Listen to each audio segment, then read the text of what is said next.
اعوذ باللہ من الشیطان الرجیم، بسم اللہ الرحمن الرحیم۔ الحمد للہ رب العالمین، والصلاۃ والسلام علی سید المرسلین و خاتم النبیین، اما بعد۔ صحیح بخاری، باب کتاب المناقب، حدیث نمبر 3633، اردو ترجمہ۔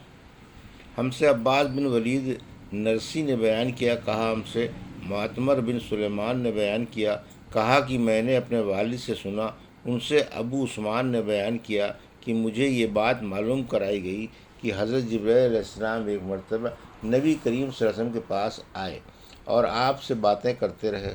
اس وقت آن صلی اللہ علیہ وسلم کے پاس ام المومنین ام سلمہ رضی اللہ عنہا بیٹھی ہوئی تھیں۔ جب حضرت جبرائیل علیہ السلام چلے گئے تو آن صلی اللہ علیہ وسلم نے ام سلمہ رضی اللہ عنہا سے فرمایا، معلوم ہے یہ کون صاحب تھے، یا ایسے ہی الفاظ ارشاد فرمائے۔ ابو عثمان نے بیان کیا کہ ام سلمہ رضی اللہ عنہا نے جواب دیا کہ یہ وہیہ کلبی رضی اللہ عنہ تھے۔ ام سلمہ نے بیان کیا، اللہ کی قسم میں سمجھے بیٹھی تھی کہ وہ وہیہ کلبی رضی اللہ عنہ ہیں۔ آخر جب میں نے صلی اللہ علیہ وسلم کا خطبہ جس میں آپ جبرائیل علیہ السلام کی آمد کی خبر دے رہے تھے تو میں سمجھی کہ وہ حضرت جبرائیل علیہ السلام ہی تھے، یا ایسے ہی الفاظ کہے۔ بیان کیا کہ میں نے ابو عثمان سے پوچھا کہ آپ نے یہ حدیث کس سے سنی، تو انہوں نے بتایا کہ اسامہ بن زید رضی اللہ عنہ سے سنی ہے۔ حدیث نمبر 3634، اردو ترجمہ۔ مجھ سے عبد الرحمن بن شیبہ نے بیان کیا، کہا ہم سے عبد الرحمن بن مغیرہ نے بیان کیا، ان سے ان کے والد نے، ان سے موسیٰ بن عقبہ نے، ان سے سالم بن عبداللہ نے، اور ان سے حضرت عبداللہ بن عمر رضی اللہ عنہ نے کی رسول اللہ صلی اللہ علیہ وسلم نے فرمایا، میں نے خواب میں دیکھا کہ لوگ ایک میدان میں جمع ہو رہے ہیں، ان میں سے حضرت ابو بکر رضی اللہ عنہ اٹھے اور ایک کنویں سے انہوں نے 1 یا 2 ڈول پانی بھر کر نکالا۔ پانی نکالنے میں ان میں کچھ کمزوری معلوم ہوتی تھی اور اللہ ان کو بخشے۔ پھر وہ ڈول حضرت عمر رضی اللہ عنہ نے سنبھالا، ان کے ہاتھ میں جاتے ہی وہ ایک بڑا ڈول ہو گیا۔ میں نے لوگوں میں ان جیسا شہزور، پہلوان اور بہادر انسان ان کی طرح کام کرنے والا نہیں دیکھا۔ انہوں نے اتنے ڈول کھینچے کہ لوگ اپنے اونٹوں کو بھی پلا پلا کر ان کے ٹھکانوں میں لے گئے۔ اور حمام نے بیان کیا، ان سے حضرت ابو ہریرہ رضی اللہ عنہ نے نبی کریم صلی اللہ علیہ وسلم کے واسطے سے بیان کیا کہ حضرت ابو بکر نے 2 ڈول کھینچے۔ حدیث نمبر 3635، اردو ترجمہ۔ اللہ تعالیٰ کا سورہ بقرہ میں یہ ارشاد کی، اہل کتاب اس رسول کی اس طرح پہچانتے رہے جیسے اپنے بیٹوں کو پہچانتے ہیں، اور بے شک ان میں سے ایک فریق کے لوگ حق کو جانتے ہیں پھر بھی وہ اسے چھپاتے ہیں۔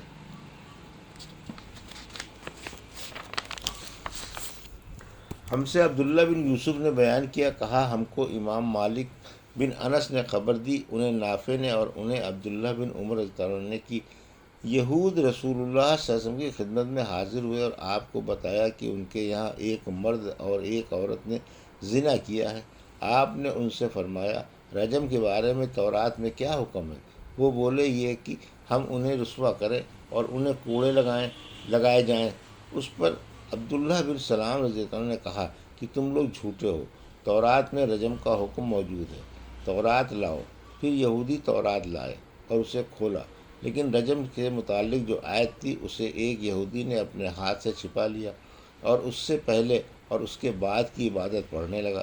حضرت عبداللہ بن سلام رضی اللہ عنہ نے کہا کہ ذرا اپنا ہاتھ تو اٹھاؤ۔ جب اس نے ہاتھ اٹھایا تو وہاں آیت رجم موجود تھی۔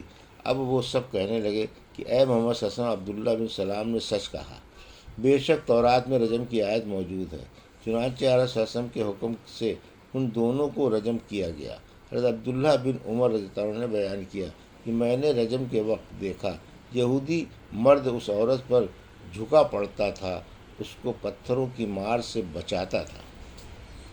حدیث نمبر 3636، اردو ترجمہ۔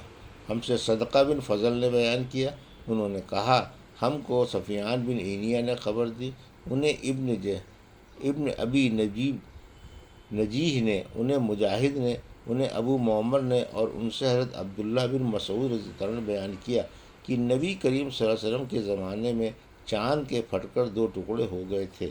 اور آن رسول وسلم نے فرمایا تھا کہ لوگوں اس پر گواہ رہنا۔ حدیث نمبر 3637 اردو ترجمہ۔ مجھ سے عبداللہ بن محمد مسندی نے بیان کیا، کہا ہم سے یونس بن یزید نے بیان کیا، کہا ہم سے شیبان نے بیان کیا، ان سے قتادہ نے، اور ان سے حضرت انس بن مالک رضی اللہ عنہ نے۔ دوسری سند۔ امام بخاری رحمۃ اللہ علیہ نے کہا اور مجھ سے خلیفہ بن قیات نے بیان کیا، کہا ہم سے یزید بن زریع نے بیان کیا، ان سے سعید نے بیان کیا، ان سے قتادہ نے، اور ان سے انس بن مالک رضی اللہ عنہ نے بیان کیا کہ مکے والوں نے رسول کریم صلی اللہ علیہ وسلم کو کہا تھا کہ انہیں کوئی معجزہ دکھائیں، تو آپ نے شق قمر کا معجزہ یعنی چاند کا پھٹ جانا ان کو دکھایا۔ حدیث نمبر 3638 اردو ترجمہ۔ مجھ سے خلف بن خالد قرشی نے بیان کیا، کہا ہم سے بکر بن مضر نے بیان کیا، ان سے جعفر بن ربیعہ نے بیان کیا، ان سے عراق بن مالک نے، ان سے عبید اللہ بن عبداللہ بن مسعود رضی اللہ عنہ نے، اور ان سے عبداللہ بن عباس رضی اللہ عنہ نے کہ نبی کریم صلی اللہ علیہ وسلم کے زمانے میں چاند کے 2 ٹکڑے ہو گئے تھے۔ حدیث نمبر 3639 اردو ترجمہ۔ مجھ سے محمد بن مسنہ نے بیان کیا، کہا ہم سے معاذ نے بیان کیا، کہا مجھ سے میرے والد نے بیان کیا، ان سے قتادہ نے، اور ان سے حضرت انس بن مالک رضی اللہ عنہ نے بیان کیا کہ نبی کریم صلی اللہ علیہ وسلم کی مجلس سے 2 صحابی اسید بن حضیر اور عباد بن بشر اٹھ کر اپنے گھر واپس ہوئے۔ رات اندھیری تھی لیکن وہ چراغ کی طرح کی کوئی چیز ان کے آگے روشنی کرتی جاتی تھی۔ پھر جب دونوں راستے میں اپنے اپنے گھر کی طرف جانے لگے، جدا ہوئے، تو وہ چیز دونوں کے ساتھ الگ الگ ہو گئی، اور اس طرح وہ اپنے گھر والوں کے پاس پہنچ گئے۔ حدیث نمبر 3640 اردو ترجمہ۔ مجھ سے عبداللہ بن ابو الاسود نے بیان کیا، کہا ہم سے یحییٰ نے بیان کیا، کہا ان سے اسماعیل نے بیان کیا، کہا ہم سے قیس نے بیان کیا کہ میں نے حضرت مغیرہ بن شعبہ سے سنا کہ نبی کریم صلی اللہ علیہ وسلم نے فرمایا، میری امت کے کچھ لوگ ہمیشہ غالب رہیں گے یہاں تک کہ قیامت یا موت آئے گی، اس وقت بھی وہ غالب ہی ہوں گے۔ حدیث نمبر 3641 اردو ترجمہ۔ ہم سے حمید نے بیان کیا، کہا ہم سے ولید نے بیان کیا، کہا مجھ سے یزید بن جابر نے بیان کیا، کہا کہ مجھے سے عمیر بن حانی نے بیان کیا، اور انہوں نے معاویہ بن ابی سفیان رضی اللہ عنہ سے سنا، انہوں نے کہا کہ میں نے رسول کریم صلی اللہ علیہ وسلم سے سنا تھا، آپ فرما رہے تھے کہ میری امت میں ہمیشہ ایک گروہ ایسا موجود رہے گا جو اللہ تعالیٰ کی شریعت پر قائم رہے گا، انہیں ذلیل کرنے کی کوشش کرنے والے اور اس طرح ان کی مخالفت کرنے والے انہیں کوئی نقصان نہ پہنچا سکیں گے یہاں تک کہ قیامت آ جائے گی، اور وہ اسی حالت پر رہیں گے۔ عمیر نے بیان کیا کہ اس پر مالک بن یخامر نے کہا کہ معاذ بن جبل رضی اللہ عنہ نے کہا تھا کہ ہمارے زمانے میں یہ لوگ شام میں ہیں۔